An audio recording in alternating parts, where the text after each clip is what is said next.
I've learned the importance of documenting processes and tweaking where things aren't working, but managing what we call key process indicators.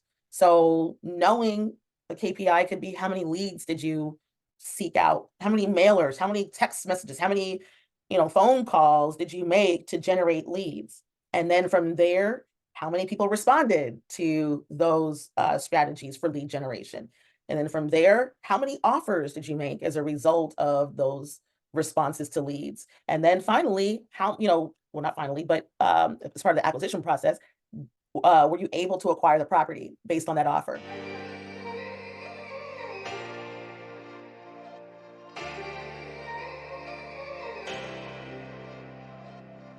Welcome to the Share the Wealth Show, where minority professionals can learn to escape the racial wealth gap and catapult themselves into abundance. Your host, Nicole Pendergrass, grew her net worth from being negative to multiple six figures. Join her on her investigative mission to expose secret strategies of the wealthy so we can all have the tools needed to build the life and legacy we were created to possess. Now it's time for the show. Hey guys, so we're back again. This is the second part of the episode with today's guest. I need you, if you have not heard part one, go back to the previous episode and listen to that first, and then come back and join us here today. You need to hear the whole conversation. This is why we split into two parts. There's so many nuggets. It's so juicy. Go back and listen to the first part. What attracted you to want to buy land, especially when land does not initially cash flow? Like, it's something that is more of an appreciation play, but you have to either improve upon the land, like build on it, develop it, or flip it, like wholesale it, or there's so many other strategies. You can make money with land, but it's not going to cash flow out the gate. Like, it's actually an expense because you have to pay like the taxes and whatever else on it. So what exposed you? How did you get exposed to land as a business opportunity, and what attracted you to it? Yeah, so I wanted an active investing stream and versus passive. So Wait, you didn't think all the other stuff you was doing was active? That sounded active to me. Well, but I wasn't flipping, right? So flipping is an active investment strategy, right? I was doing a lot of buying and holding all this time. Landlording is an active investing strategy too. But I had okay, so we kind of skipped the story, but I've since then outsourced the property management side. So it wasn't quite as active as it was initially. Okay.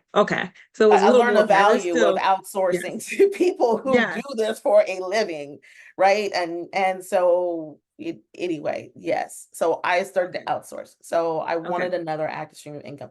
I tried wholesaling houses, it just wasn't for me. I'll just put it that way. No, there are people who are very successful in doing that.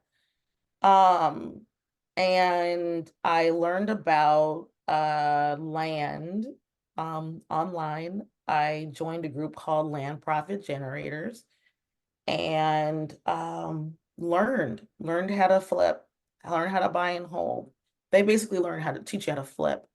So I did that. And the reason why I thought it was a great asset class was because I didn't have to deal with residents on the property. It's vacant land, right? I mean, you don't have tenants. You don't have any overflowing toilets. You don't have any slopes. Well, depending on what land, it could have a mountain on there, but ain't nobody flowing off on the slope if they shouldn't be there. Exactly. That's trespassing. So, and that was the beauty of it. And what I didn't have to do was go out. So when you wholesale a house, for instance, someone has to go out and assess the condition of the house and make sure that you're paying the right amount for it and understand market value. Well, I can do all of that from my office with vacant land. I don't have to go out and see it. I have gone out and seen some of the properties that I've invested in, but you don't have to go and inspect it. You can hire people to go out and survey and make sure they're doing the perk tests if there's going to be a residential development that needs septic. You want to understand what utilities the property has access to, easements. Is it landlocked? Is there legal access to the lots? There are lots of questions that you can answer by doing research, calling the county zoning departments, looking through legal like deeds and documents on easements and right of ways. These are things that you can do from anywhere. And so I thought, you mean I don't have to go out to the property? You mean I don't have to hire someone to truly be like boots on the ground? Tell me more. And so that's when I got into it. I'm just like, whoa, this is great. And there are some people out there who are tired. They might have inherited land and they're tired of getting the tax bill. They're tired of what have you. And so that's when an investor like me comes in and says, hey, I'll take it off your hands. And sometimes I hold it, sometimes I flip it. And yeah, that's how that started. Nice. Okay. There's so much there. You were saying so much terminology there. And I've heard the terms before, don't know nothing about what they mean because I'm not in the land business. And I don't want you to go through and explain all of that. Like that's the value of going out and getting that education. And you can really fine tune your information and in a particular asset class. If you're interested in a particular asset class, you should go and find a source to learn as much as you can about that asset class. And that's where you said you bought from Land Builders International? Land Profit Generators, LPG. Oh, Land Profit Generator is the name of the course that Demetria took. If you guys are interested in land, do you we're throwing their name out there. I didn't say if you actually recommend them or not. I do wholeheartedly. Okay. It's an amazing education program, coaching, accountability partnership. It's a great education tool. They even provide like a CRM tool to help manage the data and going through strategies for lead generation. Yeah, I really appreciate the guidance and education that this program has provided me. Okay. And I believe I also know you are pretty good with systems, right? With creating systems. Yeah, and it's just from learning from those who have done it, right? And I guess from my background and my work experience, I've learned the importance of documenting processes and tweaking where things aren't working, but managing what we call key process indicators. So knowing a KPI could be how many leads did you seek out, how many mailers, how many text messages, how many phone calls did you make to generate leads? And then from there, how many people responded to those strategies for lead generation? And then from there, how many offers did you make as a result of those responses to leads? And then finally, well, not finally, but as part of the acquisition process, were you able to acquire the property based on that offer? And then on the disposition side, it's okay, how are you marketing the property? How many leads are you getting from those marketing strategies, whether it's through I use a land website where I can put my listings out there, or you're using a realtor or Facebook Marketplace. That's another place you could go into, Craigslist. Anyway, so lead generation for selling, and then how many responses from that, and then how those responses are converting into actual sales. And that's the disposition process. So these are all steps that you can monitor to see where the gaps are. So if you're not getting a lot of leads and responses, you look back to, on your acquisition side, you look back to, well, did I send out enough, direct mail? Did I send out enough text messages? Did I send out enough cold calls to figure out how to feed the funnel? And so, yeah, that's been the approach. I also have a virtual assistant who helps me as well. And that's when I really thought, okay, I gotta document this if I want someone to help me who has never done this before. So I recorded videos on, my screenshots and, clicking through various applications to pull data and to generate documents, etc. So that's how I started to really get the systems in place. Are they perfect? Not, no. I need to continue to work on that. And I think that's just part of continuous improvement, right? Yeah. And getting better and better every time. But having your standard operating procedures is a really good foundation for any business, let alone land. Looking to build wealth with real estate? Are you all tapped out on YouTube University and ready to get help tailored to your specific situation and goals? Have you always known that you are a little different from the crowd, that you never liked following the status quo, and that you're just tired of living in mediocrity? You want to build wealth on your own terms outside of Wall Street? Well, then maybe the Microfamily Mavericks mentorship program can help with that.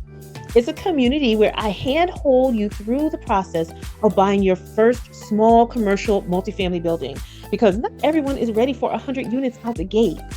Why multifamily? Because it gives your rental income a hedge against vacancy. Imagine what happens when your single family rental tenant leaves, right? And why commercial 5+ units? Because you have much more control over increasing the building's value in the commercial space, and then in turn, increasing your own net worth. Starting small is a stepping stone to so much more, because then you can tap that equity and buy another building and another and another, and you get the point. So increasing your cash flow and your ability to be job optional along the way. It's all a part of the journey. So if you think big, but you want to start small, and if you know multifamily real estate is the way for you to open the door to building a life of freedom, abundance, and legacy, but you just need someone to guide you step by step, and you want to be surrounded by other people on the same journey, doing the same thing, then just click the link in the show notes to find out a little bit more about the Microfamily Mavericks, and I look forward to potentially seeing you on the inside. So now back to the show. Yeah. Okay. So just very quickly, can you give a snapshot of what your process looks like? What is it like? And it doesn't have to be super detailed, but just like a general idea. Like, you have the VA. Is that the only VA that you have helping you? You have more than one? That I have one, but I have Uh-huh. other I'll say applications that I use to manage. So Oh, okay. Yeah, so if yeah, you could give so people like an overview, because if they're interested, they can see how complicated your business model and your system is for finding, land.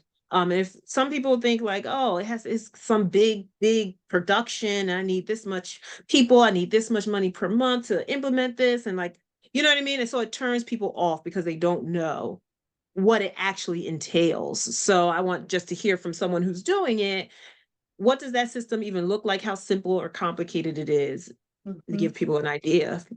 It's a simple blueprint.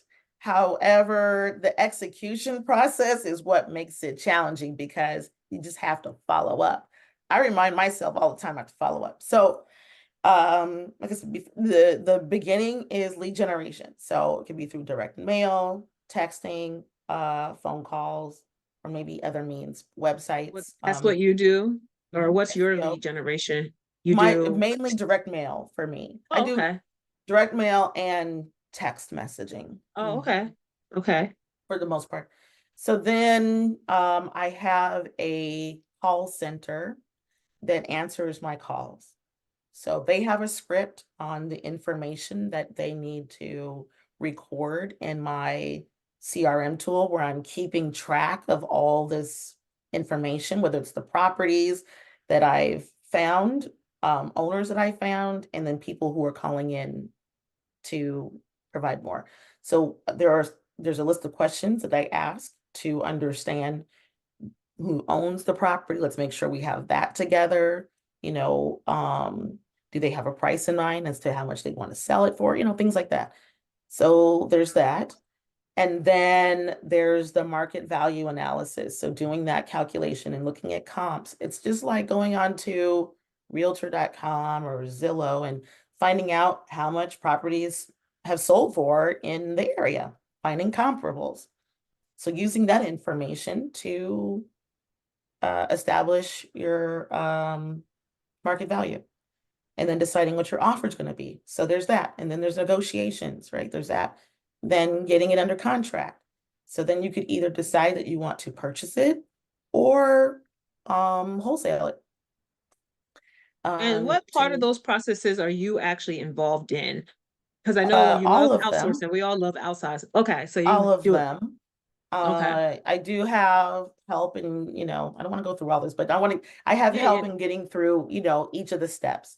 I don't want to Okay. belabor it too much, but yes, Yeah. I have assistants who review my data. They're helping me send out mailers. They're doing comp analysis and that. Okay. Reviewing Okay. me, and then I make the decisions on, offer amounts and how we're going to proceed. That's not to make it so complicated, but yes, there are steps in where I have a VA doing work and then they provide it to me, he provides it to me, one person right now, Yeah. to make decisions and then going on to the next step. Okay. So what is the biggest land deal you've done so far? And did you hold it? Did you flip it, wholesale it? Like, Yeah, so the biggest deal that I've done, I actually have a lot, partial subdivision in Alabama. That's my biggest to date. I decided to hold it and I want to develop it. I may decide to flip it later if I get if it gets too complicated. I have not ever developed raw land before, not even entitled land, meaning that, the streets and some of the infrastructure is already there. So it's pretty scary, and doing it from here, I'm in California. It's challenging. So we'll see how far I go. I've been talking, I have, builders I've talked to about it and going through the permitting process and setting it up, but I may just find another developer or builder who wants to take it forward. But mm, if I can, I will do it myself. It's like 30 and 30 lots. 30 lots. How many acres is that? 30 lots. Roughly 30, let's see. It's like 40 acres, excuse me. Oh, okay. Cool. All right. And if you were to develop, so are they pre-approved plans for what can be developed there as far as like zoning, or you could develop anything you want? Oh, no, so it's part of a subdivision, and there is a homeowners association for the properties the lots that have been developed. And the association has restricted this to single family residential properties. Oh, okay. So you basically would be developing, you said it's 30 lots, so you'd be developing 30 single family homes if you decide to move forward with it. And then you would basically selling off each of the individual homes and getting your profit over time once all 30 homes are sold. How Correct. much potential profit do you think comes? I mean, I'm sure you've done the numbers on it. How much potential profit would you get if you decide to get everything developed and once all the whole homes are sold versus if you decide to just flip the land, how much profit would you get from that Yeah, it's about a 500,000. if you It's develop a, everything? Oh, yeah, okay. And if you because flipped it, how much would you get flipping it? if I flipped it, about 250. Okay. So either way, you get a good amount of profit, from doing the work or not doing the work. Or not. That's that's the point. Like if you just flip it, like you get less, but it's less headache and stress going through that process, and you probably get that money up front faster than it takes to like develop everything and get and sell off all the homes. So Yes. that would really be for like the experience and to get that under your belt. So now you can take that one to bigger projects. Right. And so, that's what I'm just weighing right now is the option of do I want the 250 now, or do I wait, a year or two and get the 750, right? It's and that year could be a very long year. Are you enjoying this episode? Then stop what you're doing right now. Head over to Apple Podcasts and leave us a rating and review. It really helps our show get pushed to more people who are looking for the information that we're sharing here. We have to share the wealth. If you listen to us on YouTube, make sure you like the episode that you're listening to right now and subscribe to our channel. Then share the channel with somebody else. There are people out there looking for the information you're listening to right now. So make sure you share it with someone who you know needs it. Now, back to the show. Of a lot of learning, which is good. I just I'm not sure yet. I'm not sure. Yeah, I that's go ahead. I would actually just prefer to just, flip it and use those proceeds to do private money lending. Yes, that is a great segue because that was the next thing I wanted to talk about. I'll just add there that like I'm thinking if I was in a similar situation, having that decision to make whether I just want to flip it or I actually want the experience of going through the process. I think it really for people out there listening, it really depends on what your long-term goals are, right? I think if you want to become like a bigger developer and develop bigger projects over time, then it would be probably more prudent for you to go ahead and go through the process to learn that stuff, and learn like when Demetria was doing that house stabilization on the slope. Like she learned so much from that. Like, yes, it was a hard process. I'm sure you got extra gray hairs from that. But and that will happen with this development process too, just par for the course. But you have to go through those things that hard in order to learn and become effective for the next level of hard, because each level is going to be an introduction of new things you never experienced before. But at least you have some of that foundation there and you can move that forward with the next step. Yeah, but I think the biggest lesson I would share with those who are trying to do something new in the real estate space is to start small. As they say, get a few base hits under your belt and then take on the home runs. I know some of us are in that go big or go home mentality. I know I was there, but sometimes going big will take you home in ways you don't want to go home. Right. So I, I I still think this is a huge undertaking for me. I think I could probably do better in buying a single lot and building a house, one house on the lot to get my feet wet before taking on a project as large as this. Yes. So it really depends on your team, your network, people who are within your network who can help you, who have experience. But my advice would be to try to get the base hits first. Yeah. No, I agree. I agree with that 100%. Actually, I did not pay Demetria to say the go big or home, go home thing is like, that's not necessarily true, but I'm going to just plug it in right here. That's why I started Micro Family Mavericks to teach people how to start with small multifamily instead of going after 100-unit building. Like Demetria says, she's part of syndications, but I'm assuming that that's as a passive investor in those syndications. She's not the active GP. So there's two different ways to get involved with syndications. If you want to be active on the general partnership side, normally if you're new, you're not starting with 100 units. You're starting with helping somebody else with their 100 units. And then that means you get a much smaller piece of the pie and you don't get as much experience. Like, I'm sorry, I'm very passionate about this. I just think starting with small multifamily gets your feet wet and is palatable and it's easier for people to get started, and you can still make a lot of money to help with Absolutely. that next level in your portfolio. So I'll leave that Absolutely. there. Yeah, I could not agree with you more. Like That's the risk, right? When we go too big and we don't know what we're doing, that's when the investments become high risk.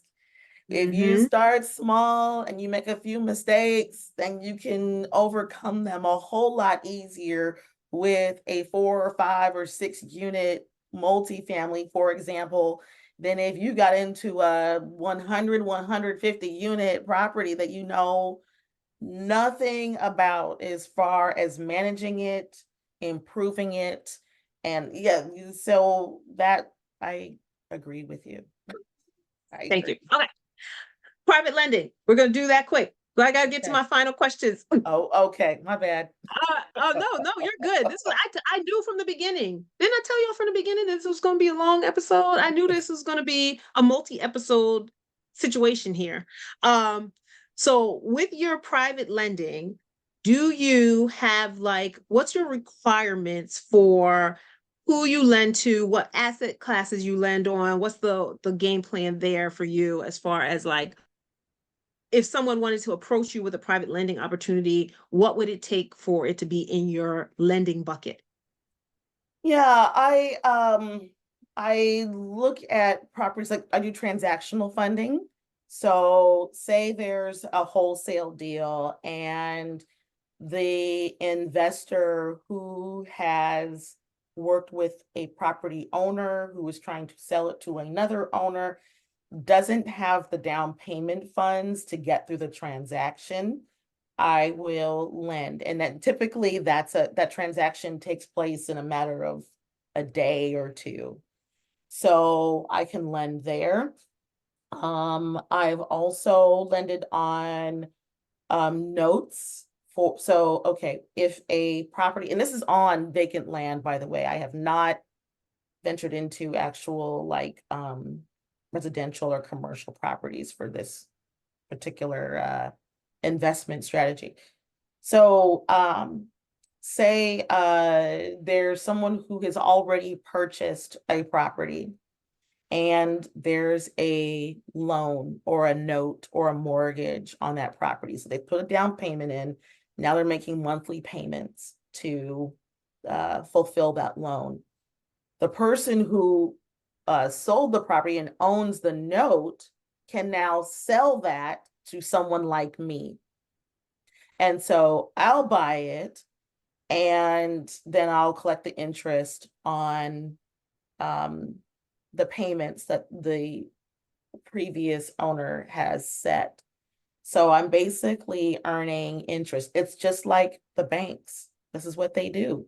When you apply for a loan, you get the loan, you're paying the loan, they'll sell it. They usually bundle them because they have, millions of loans or whatever.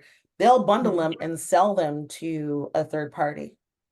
And so you're continuing to make your payments, but the funds are going to a different party.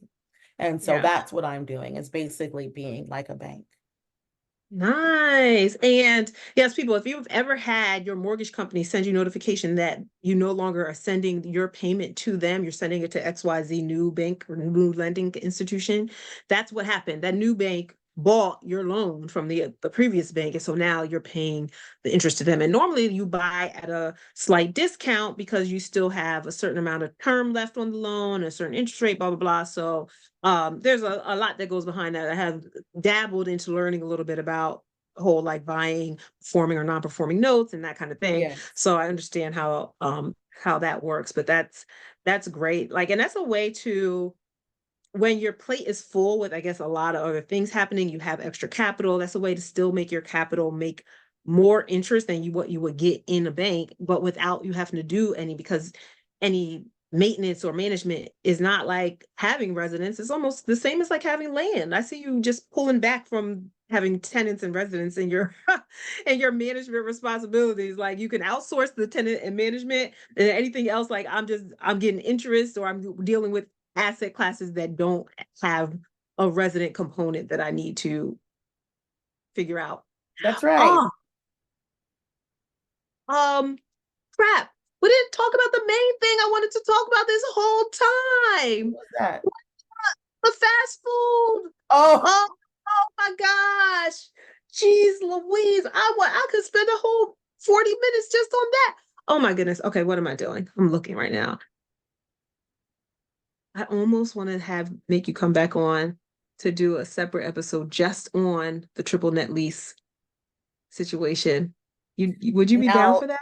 yeah, I can do it, but I'll just give you a quick teaser. Now that right there, that strategy right there, now that's like mailbox money, where the tenant is covering everything from Everything. rents to taxes to they're taking care of the property.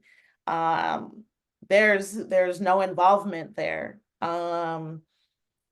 It's incredible if you have the opportunity to get into a triple net lease, ground lease type of arrangement,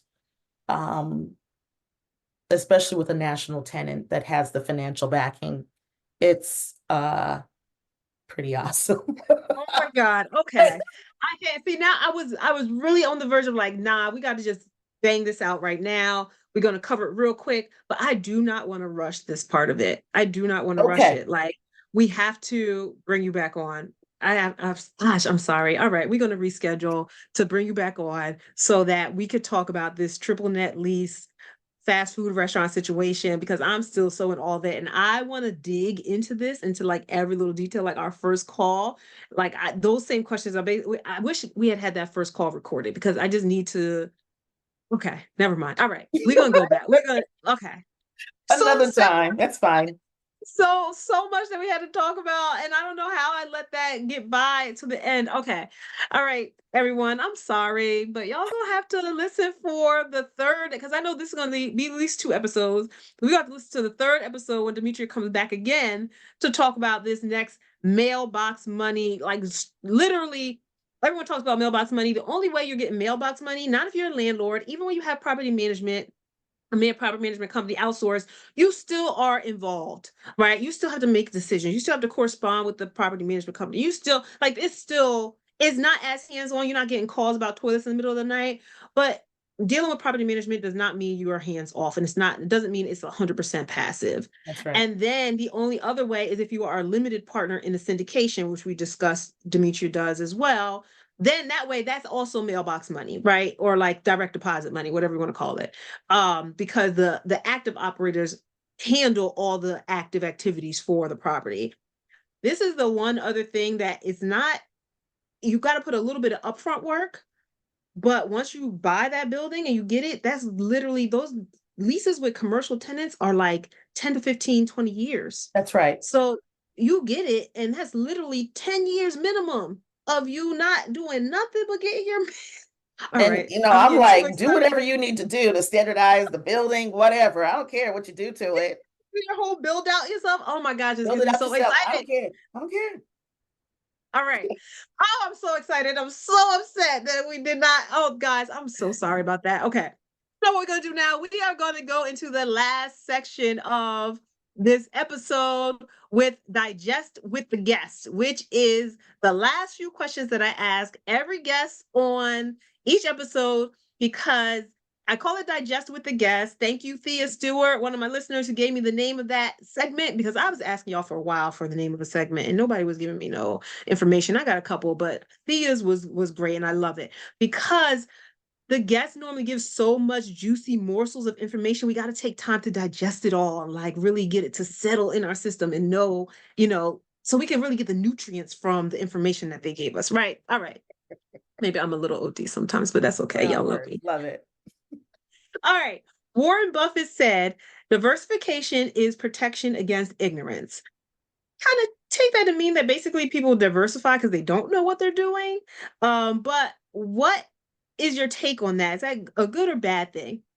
I think it's a good thing, because you may not know what risks are associated with a certain type of real estate investment.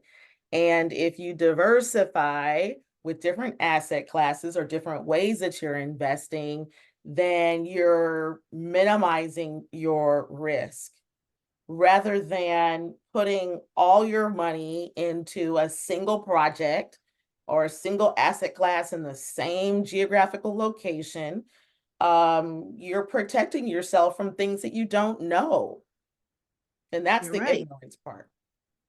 No, and that's good. And I think I like how you just threw in the same geographical location, just I'll pinpoint that the people don't, it doesn't go over their head. I mean, it's like you can be in the same asset class and still diversify within the same asset class, but it could be because you are diversified geographically. You have properties over here in like a Midwest market that's known for cash flow and stabilization. You could have properties in a Eastern Coast market that's known for high appreciation, but you know what I mean? So there's different ways, and even like seasonality, if you're doing short-term rentals or midterm rentals or whatever, like there's a lot of other strategy to do within the same asset class, so you can diversify that way as too. So I just wanted to point that out. Yeah. But thank you for that. Perfect. In the game of Monopoly, you've played Monopoly before, right?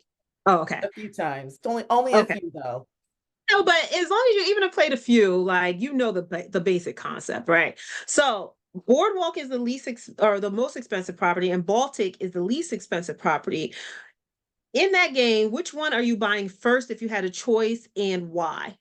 I think my strategy first is St. Charles Place, and I play Monopoly because that's the one I think statistically you land on that one more Isn't that an orange? That's an frequently orange than one, any right? other square on the block on the I board. think I've heard that. But Yeah. anyway, yeah, I go for Baltic. Yeah, I like those low rent areas that I can put houses on them because Boardwalk, yeah, okay, it's upscale, it's got high rent if someone lands on it, but it's expensive to develop, and that's where the money comes in, right? When you can Mm, put the motels and the hotels on there, yeah, that's what I'm trying to do. okay. Love it. Love it. What does wealth mean to you? Mm. Wealth to me means freedom. It means spending my time on things that I, value and cherish. My family, my friends. It gives me the opportunity to travel and not restrict myself or even try new business ventures, and taking more risks. So there's freedom associated with that. I love that. Like that's basically what it means for me too. Everything else, like, what's that thing where you ask 40 whys, like why to get all the way down to like the base level of like what the true reason is. And that's basically what it would boil down to me is freedom. So I completely agree with you there. Okay. We ask each guest to create a question for the next guest. Right. Mm. So as you can mull over a question in your head for the next guest, I will ask you the question that the last guest asked for the next the next guest. Okay. It could be business, personal, funny, serious. It doesn't matter. It doesn't have to be, share the wealth show criteria kind of thing. So the last guest, which is Nikki G, she asked, what is the most creative financing strategy that you've used to buy property? Hmm. That's one area that I think I need to work on, but creative strategy, it might have been, mm, mm, I'm so traditional.